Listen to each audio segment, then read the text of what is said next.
স্বাদ। খুব স্বাদ। এটা কি কুলফি মালাই? কুলফি মালাই গরমের সময় না। কয় টাকা? কয় টাকা নিল? 5 টাকা। 5 টাকা।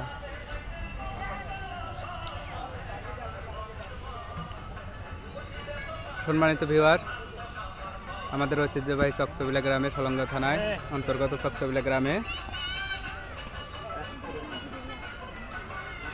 আগামীকাল বুধবার ঐতিহ্যবাহী বৈশাখী মেলা হতে যাচ্ছে। সকলের নিমন্ত্রণ রইল, আসবেন,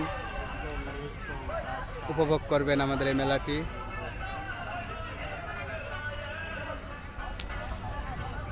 ধন্যবাদ সবাইকে।